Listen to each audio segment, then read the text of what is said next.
다음 주간이 부활주일이죠. 부활주일 바로 전주일을 종려주일이라고 합니다. 종려라고 하는 것은 이렇게 대추, 야자, 나무를 종려나무라고 하는데, 예수님께서 십자가 달려 죽기 위해서 그 주일날, 지금으로 말하면 주일이죠. 주일날 예루살렘에 입성할 때 수많은 사람들이 종려나무 가지를 들고 호산나 하면서 예수님을 맞이했습니다. 그래서 부활주일 바로 전주일을 종려주일이라고 하고, 그 한 주간을 고난주간이라고 합니다. 그래서 고난주간 또는 이제 우리가 종려주일, 고난주일 그렇게도 얘기하고, 또 이 고난 종려주일을 특별히 저희 교회는 이제 성례주일로 지킵니다. 일반적으로 많은 교회들이 이 주일을 성례주일로 지키는데, 그 이유는 예수님 십자가 달리기 전에 성찬식을 행하셨잖아요. 그래서 가장 성찬식의 의미를 이렇게 생각할 수 있는 날이 이 종려주일이 되기 때문에 성례주일로 지킵니다. 근데 성례에는 두 가지가 있습니다. 성찬식과 세례식입니다. 세례식과 성찬식을 합쳐서 성례라고 이야기를 하고, 이 성찬식은 예수님께서 십자가 달리기 전날 목요일 저녁이죠. 제자들과 함께 식사하신 것을 기념하는 그런 의식이 성찬식이죠. 그래서 그 성찬식을 예수님께서 행하여 나를 기념하라 말씀하셨기 때문에 성찬식을 행하는 것이고, 세례는 예수님께서 승천하시기 전에 제자들에게 말씀하시죠. 모든 민족으로 제자를 삼아 아버지와 아들과 성령 이름으로 세례를 주라 말씀하셨기 때문에 복음을 전하면, 복음을 들으면 반드시 세례를 받아야 하는 것입니다. 그래서 성례는 두 가지, 하나는 성찬식, 하나는 세례식입니다. 오늘은 우리가 세례에 대한 말씀을 잠깐 살펴보려고 합니다. 우리가 세례라고 하는 의식을 베푸는데, 그 의식의 어떤 그 형식을 뛰어넘어서 그 세례가 가지고 있는 의미가 있거든요. 이 의미가 크게 두 가지인데, 하나는 죄를 씻는다라고 하는 의미가 있습니다. 우리가 세수라고 하잖아요. 그러니까 세라고 하는 말은 씻는다는 말입니다. 세례라고 하는 것은 씻는 의식인데, 뭘 씻는 거냐면 우리의 죄를 씻는 의식이에요. 그래서 저나 여러분이나 죄 짓고 살아가는 인생인데, 예수를 만나고 나니까 내가 죄인인 것을 깨닫게 되고, 그리고 그 예수님의 보혈로 우리 죄가 씻음 받는 것, 그것을 세례라고 이야기합니다. 그래서 여러분들이 예수를 믿고 예수님을 영접하면 예수님께서 여러분의 죄를 보혈로 다 씻은 것을 믿으시기를 바랍니다. 내가 예수 믿기 전에는 죄인이었어요. 근데 예수 믿고 나서 내가 세례받고 난 이후에는 우리는 죄인이 아니고 의인이 되었습니다. 비록 죄를 짓고 살아가지만 우리의 신분은 뭐예요? 의인이에요. 그래서 세례는 내 죄가 씻음 받았다, 내 죄가 씻음 받았다. 오늘도 우리 두 친구가 세례를 받겠지만, 그 세례의 의미는 예수님이 나의 죄를 씻었다라고 하는 그 고백을 하나님 앞에 드리는 것이고, 사람들 앞에 표현하는 것입니다. 그래서 죄가 씻음 받았다라고 하는 것이 세례의 첫 번째 의미입니다. 두 번째 세례의 의미는 예수님과 우리가 하나 되었다, 연합되었다라고 하는 의미가 담겨 있어요. 자, 오늘 본문을 한번 제가 읽어봅니다. 여기 보면 합하다, 또 함께하다, 연합하다라고 하는 말이 여러 번 나오거든요. 하나 되었다라는 얘기죠. 한문으로.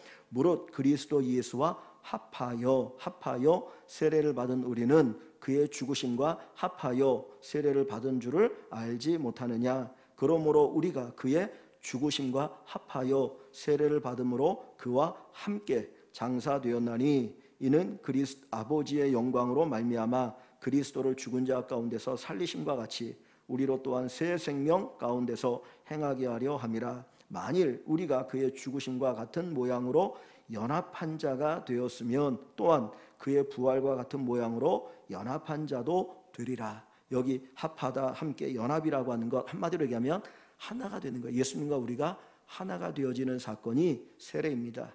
우리가 예수님을 믿으면 예수님과 우리는 하나가 되는 거예요. 그래서 요한복음 1장 12절에 영접하는 자 곧 그 이름을 믿는 자들에게는, 그러니까 믿는다라고 하는 게 뭐예요? 영접한다는 거예요. 영접한다는 거. 예수님이 내 안에 들어와 계셔서 예수님과 내가 하나가 되어서 하나의 운명 공동체가 되는 거예요.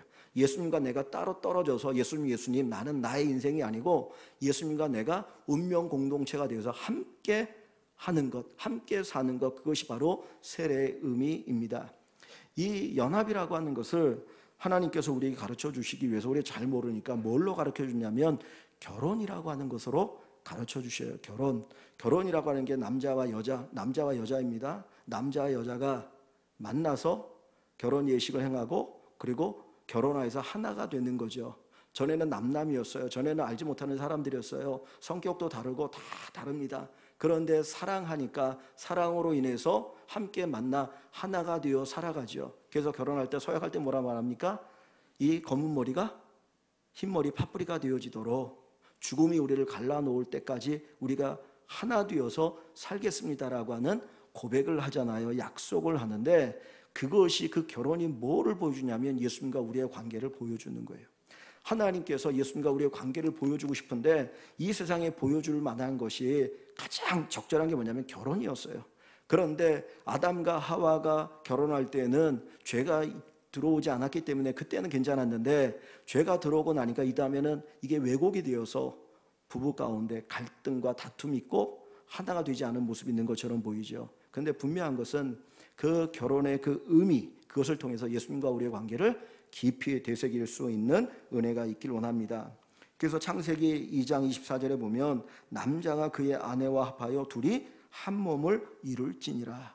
아담이 하와와 합하여 둘이 한 몸을 이룰지니라. 그런데 에베소서 5장에 보면 그 아내와 남편의 관계를 무엇과 무엇의 관계라고 표현합니까? 예수님과 교회의 관계라고 표현해요. 그러니까 예수님과 우리와의 관계를 부부의 관계로 말씀하고 있다라고 하는 것이죠. 그래서 우리가 세례를 받는다고 하는 것은 예수님과 우리가 하나가 된 거예요. 하나의 운명 공동체가 된 거예요. 그래서 예수님이 천국에 계시니까 우리도 어디로 갑니까? 천국 가는 거예요. 예수님이 거기에 천국을 준비하고 예비하시고 함께 살 집을 마련해 놓으셨으니까 우리가 이 세상을 떠나게 되면 자연스럽게 천국 가는 것이지 다른 어떤 것이 아니라고 하는 것입니다. 사실 그래서 어떤 분들은 그런 얘기 하잖아요. 예수님이 계신 곳이라면 그곳이 어디든지 가겠다. 그곳이 어디든지 천국이다. 여러분들이 누군가를 사랑할 때 그런 얘기 하지 않습니까? 저도 예전에 그랬는데 정말 사랑하는 사람이 있으면 무인도에 가서도 둘이 살겠다. 그런데 현실은 또 그렇지 않아요? 사랑하면 환경을 초월하잖아요. 환경을 초월하는데 예수님이 사랑한 예수님이 거기 계시니까 거기가 천국인 거예요. 그래서 우리가 거기를 가고 싶은 것이죠. 그런데 마태복음 19장에 보면 예수님이 결혼에 대해서 말씀하실 때 이렇게 말씀하십니다. 하나님이 짝지어 주신 것을 사람이 나누지 못할지니라. 내가 사랑해서 결혼했어요. 내가 끌려서 사랑해서 그리고 결심하고 결혼했습니다. 그런데 성경은 우리에게 뭐라고 말씀합니까? 하나님이 짝지어 주신 것이다. 그래서 하나님 짝지어 주신 것이다. 하나님이 창세전에 이미 짝지어서 부부가 되게 하신 것이죠. 그래서 만나고 사랑하고 결혼해서 하나가 되었어요. 근데 오늘 이 마태복음 19장에서 뭐라고 말합니까? 짝지어 주신 걸 사람이 어떻게 하지 못한다고요? 나누지 못한다는 거예요. 나누지 못한다. 그 사람의 결혼, 사람의 부부 되어짐도 사람이 나눌 수 없다라는 거예요. 그러면 그 결혼이 보여주는 진짜 결혼, 예수님과 우리가 나눠질 수 있나요? 없나요? 예수님과 우리가 나눠질 수 있습니까? 없습니까? 나눠질 수 없어요. 한번 예수님이 내가 너 사랑해, 너는 내 신부야 라고 한번 딱 찍으면 평생 가는 거예요. 만약에 나눠질 수 있다면 예수님 꼭 구원받은 것 같은데 그러다가 구원 못 받고 지옥 갈 수도 있잖아요. 근데 하나님이 한번 선택하신 사람은 끝까지 어디로 데려갑니까? 천국으로 데려가는 거예요. 왜? 예수님과 우리가 나눠질 수 없기 때문에, 주님과 우리의 운명이 하나이기 때문에 우리는 예수 믿으면 반드시 어디 갈 사람들이에요? 천국 갈 사람들이에요. 그래서 사람이 나누지 못한다는 그 이야기를 통해서 예수님과 나는 결코 나눠줄 수 없는 하나 되어진 존재라고 하는 것을 우리에게 가르쳐주고 있는 것입니다. 주님이 예비하신 그 천국은 마치 결혼한 부부가 함께 살아가는 신혼집과 같은 거예요.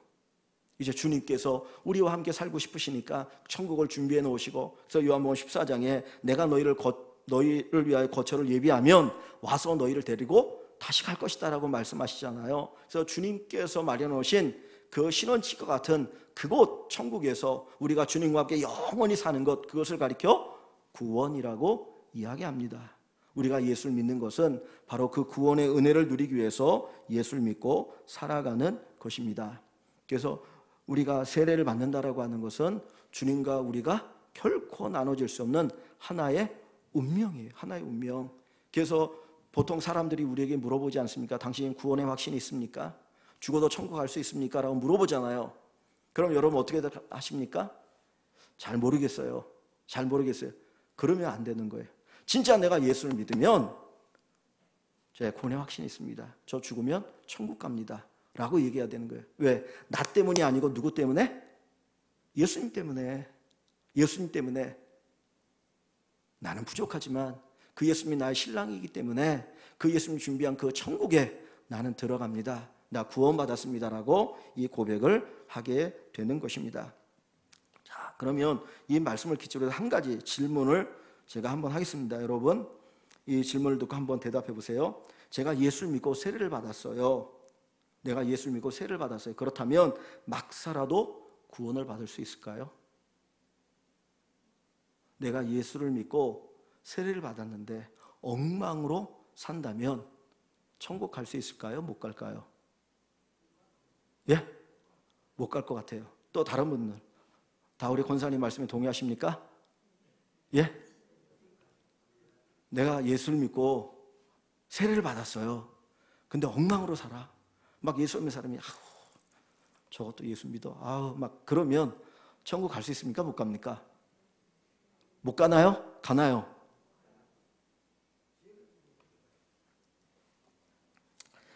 구원의 조건이 뭔가요? 우리가 구원받는 조건이 뭐죠? 예수를 믿는 거예요? 착한 일을 하는 거예요? 예수를 믿는 거죠. 내가 다른 사람들이 인정받을 만한 착한 일을 하는 것이 구원의 조건입니까? 예수를 믿는 것이 구원의 조건입니까? 예수를 믿는 거잖아요. 그렇다면 내가 예수 믿고 세례를 받았는데 엉망으로 산다 할지라도 우리는 어디 가요? 구원받아요. 천국 가는 거예요. 믿으십니까? 이게 성경의 원리예요. 성경의 원리예요. 자, 그런데 거꾸로 뒤집어서 여러분들이 예수를 믿고 세례를 받고 구원을 받았어요. 그런데 막 살 수 있을까요? 다시. 여러분들이 예수를 믿었어요. 그리고 세례를 받았어요. 그리고 구원을 받았어요. 그런데 막 살 수 있을까요? 막 살 수가 있나요? 없나요? 막 살 수 없잖아요. 그러니까 사실은 아까 앞에 던졌던 질문 자체가 모순된 질문인 거예요. 말도 안 되는 질문이에요. 내가 진짜 예수 믿고 진짜 주님과 하나 된 세례를 받았다면 우리는 막 살 수가 없어요. 막 살 수가 없어요. 저거 어떻게 예수 믿는 게 저래? 그러니까 뭐라고 막 그럴 수가 없는 거예요. 그거는 진짜 한번 돌아봐. 내가 진짜 예수 믿는가? 내가 예수 믿는가? 그 사람들은 진짜 자기가 예수 믿는가를 스스로 돌아봐야 돼요. 그냥 스스로 내가 예수 믿겠다고 생각하고 예수 믿는다고 생각하고 난 천국 간다고 생각하는 착각에 빠진 것인지 진짜 내가 예수 믿고 있는지를 한번 돌아봐야 되는 거예요. 어떤 한 여인이 좋은 신랑을 만났어요. 정말 성품도 너무 좋고 능력도 있고 사회적으로도 인정받고 정말 좋은 위치에 있는 사람을 만났습니다. 근데 그 남편을 사랑하는 여자라면 이전에 자기가 엉망으로 살았어도 내가 이 남자를 만나기 전에 결혼하기 전에 내가 엉망으로 살았지만 내가 이 남자 너무너무 좋고 이 남자가 나를 진짜 사랑해주고 능력이 있는데 그러면 내가 이 남자에게 어울리는 삶을 살아야지. 그렇게 하지 않겠습니까? 전에는 라이트 클럽이고 막 아주 술 먹고 막 지방들 방탕하게 살았는데 어떻게 정말 땡 잡은 거예요. 너무너무 좋은 남편을 만났어요. 그러면 좋은 남편 만났으니까 이 남편 돈도 잘 벌어주니까 마음껏 갖다 주니까 내가 마음껏 쓰고 살아야지. 내 마음대로 더 다니고 더 허방탕하고 살아야지. 그럴까요? 아니죠. 진짜 그 남자가 좋은 남자고 내가 진짜 그 남편을 사랑한다면 그렇게 살 수가 없는 거예요. 내가 전에는 그렇게 살았어도 이제는 이 남편 때문에 이 아내 때문에 내가 이 남편 이 아내에 어울리는 삶을 나도 살아야지. 누가 강요해서가 아니고 사랑하니까. 나를 사랑해주는 그 배우자를 사랑하니까 그 배우자의 그 사랑을 아니까 그 배우자가 원하는 그 배우자가 기뻐하는 거기에 맞는 삶을 살아가려고 나름대로 애를 쓰게 되는 거예요. 우리가 예수를 믿고 나면 정말 그 예수님이 나에게 가장 좋은 남편인 것을 안다면 그 예수님에 어울리는 삶을 살아야 되겠죠. 여러분 누군가가 여러분 남편 또는 여러분 아내를 욕한다고 생각해 보세요. 그 이야기 듣는 게 얼마나 화가 납니까? 좀 못하더라도 아마 한바탕 할 거예요. 네가 뭔데 왜 내 아내에 대해서 뭐라 그러냐고, 그죠? 욕하냐고. 세상 사람들이 예수님에 대해서 욕하는데, 교회에 대해서 욕하는데 어찌 가만히 있을 수 있겠습니까? 나 때문에 욕을 먹는다면 내가 정신을 차리겠죠. 그러니까 진짜 예수 믿고 구원받았다면 그렇게 살 수가 없는 거예요. 왜? 나를 사랑하시는 예수님 때문에. 아니, 예수님을 사랑하니까. 그래서 내가 누구인지를 알면, 신분이 뭔지를 알면 신분에 어울리는 삶을 살아갑니다. 그러니까 군인들은 복장이 다 똑같으니까 다 비슷비슷하잖아요. 뭘 많이 배웠건 못 배웠건 부자건 가난하건 뭐 이것과 관계없이 다 비슷해요. 근데 옷을 벗겨놓고 자기의 옷을 입게 하면 또 거기에 어울리는 또 삶을 살아가기도 해요. 중요한 건 내가 누구냐는 겁니다. 오늘 우리가 예수를 믿고 세례를 받았다라고 하는 건 뭐예요? 주님과 내가 하나 되는 거예요. 주님과 내가 하나 된 거예요. 나눠질 수 없는 하나 되어짐입니다. 그래서 그 예수님 때문에 우리는 천국 가는 거예요. 내가 잘나서, 내가 똑똑해서, 내가 다른 사람보다 뭔가 뛰어나서 주님이 우리를 선택한 것이 아니에요. 그냥 주님이 선택해 주셨어요. 그 이야기가 성경에 하나 나오는데 그게 뭐냐면 호세아 선지자 이야기예요. 구약에 보면 호세아라는 선지자가 있죠. 근데 그 선지자의 부인 이름이 뭔가요? 고멜이에요. 고멜. 그 어감도 좀 뭔가 음탕해 보이죠. 이 여자가 음탕한 여자였어요. 원래가 몸 파는 여자였어요. 그런데 하나님이 호세아 선지자에게 가서 그 여자와 결혼해라. 아, 나는 선지자인데. 근데 그 음탕한 몸 파는 여자와 결혼합니다. 결혼하기 위해서 뭘 합니까? 그 여자에게 가서 돈을 지불하고 그 여자를 데리고 오는 거예요. 값을 지불하고. 그리고 살았어요. 애도 낳았어요. 그런데 또 이 여자가 과거 생활을 청산을 못해가지고 또 집을 나가버렸어요.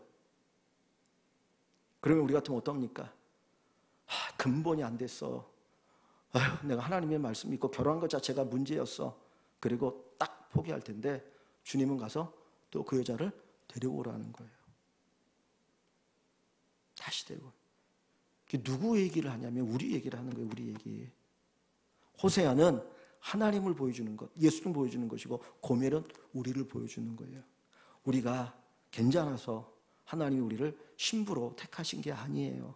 뭐 여기 보면 저보다 월등히 뛰어나신 분들도 많이 있죠. 그런데 그 조건 때문이 아니었어요. 고멜 같은 우리였는데 사랑하니까 데리고 오고 또 그게 하나님의 사랑이에요. 오늘 본문이 그 얘기를 하는 겁니다. 우리가 예수를 믿는다고 하는 것은 사실은 내가 믿은 것이 아니라 하나님이 우리에게 은혜를 주셔서 믿게 하신 거거든요. 그래서 그 믿음을 통해서 예수님과 우리가 하나 되어서 우리는 결코 나눠질 수가 없어요. 어디까지? 저 영원한 하나님의 나라에까지. 우리는 주님과 하나 된 사람, 주님의 신부, 우리가 주님의 신부라고 하는 것을 안다면 우리의 삶은 조금 더 달라지겠죠. 한순간도 우리의 신분을 잊지 아니하시고 나는 예수님의 신부야, 예수님이 가장 사랑하는 사람이야, 하나님의 사랑을 엄청나게 받고 있는 사람이야 라고 하는 그 의식을 가지고 살아가는 우리 모든 성도님 되시기를 주의 이름으로 간절히 축원합니다.